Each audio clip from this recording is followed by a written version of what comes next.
welcome to the Dibley Diaries for this week. This week we're going to be thinking about the story in John chapter 2 about Jesus turning water into wine.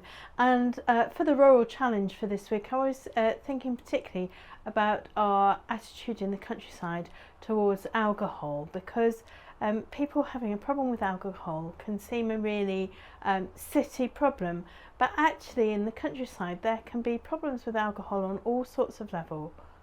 So one of the things which myself and some other rural vicars have noticed is that often if you go to a meeting in the countryside, whether you're driving or not, you will be offered a glass of wine to go along with that meeting or with that meal. And if you are someone who wants to say, actually no, I don't want to drink that at this point, I don't want to be drinking wine and then driving at all, sometimes you can still get strange looks from people.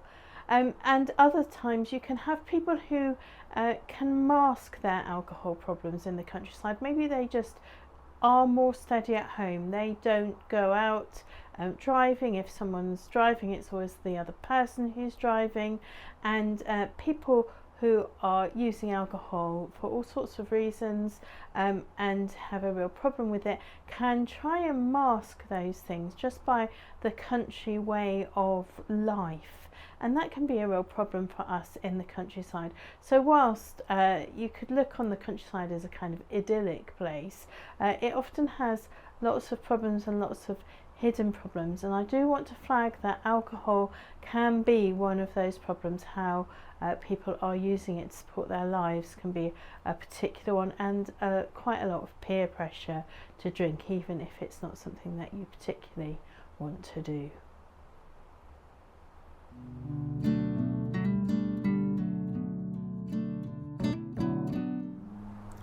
The Bible story for this week is from John chapter 2 verses 1 to 11, and it's the story of Jesus turning water into wine at the wedding in Cana. And I love this story. So kind of a brief précis of the story is that Jesus, his mum and his disciples were all at a wedding party, and they run out of wine, which is a terrible, shameful thing to happen, to run out of wine at a wedding. And Jesus, his mum Mary, comes to him and says, "You can fix this." And he says to her, "It's not the right time, go away." And she kind of, but he does it anyway. He listens to his mum. He tells Mary tells the servants to do whatever Jesus says. Jesus says for them to take water from the well and to put it into the big jars that are used for washing people's hands and feet when they come as guests.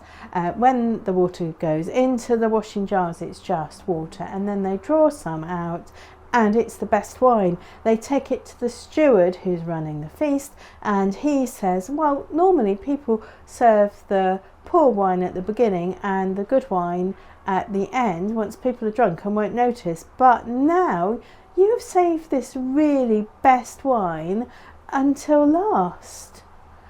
And then it says that Jesus did this miracle to glorify God, and the disciples believed in him. And I just love this story. I think this is one of my top 10 favourite Bible stories, and it's the details I like in it. I like the fact that Jesus and his mum have this kind of discussion about, she's been waiting 30 years for this, and he's going, "Oh, it's not my time," and she goes, "Yes it is, get on with it." And he does at that point. He needed that nudge from his mum. And I love it because it's set in the setting of a party and a feast. But most of all, what I love about it is how it shows about God's love being hugely generous, about this unorthodox generosity of God's love, because the wine is not just good enough wine that comes when Jesus does this miracle. This wine is amazing wine. It's the best wine, and everybody's surprised by how good this wine is that Jesus has made through this miracle. And it's part of that prophetic ministry of Jesus, that actually this is how much God loves us. God doesn't care that we've run out of wine at the wedding.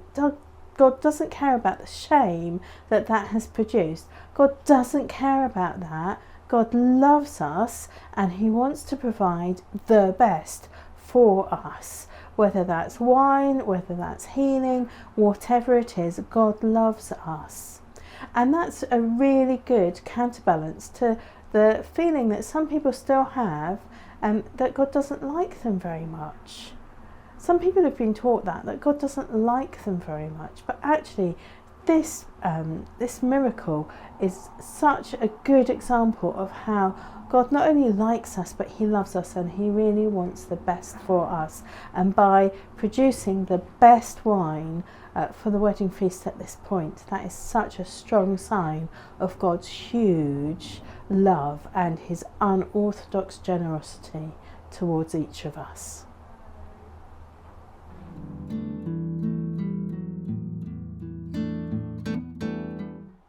I was thinking about what should be the Dibley moment of the week this week, and I was thinking, well, we do serve quite a lot of wine in if we're having communion, but people only get little sips of it. But then I thought, there is one moment in most Anglican churches' calendars where there are vats of wine, and that's at the carol service where we might serve lots of mulled wine.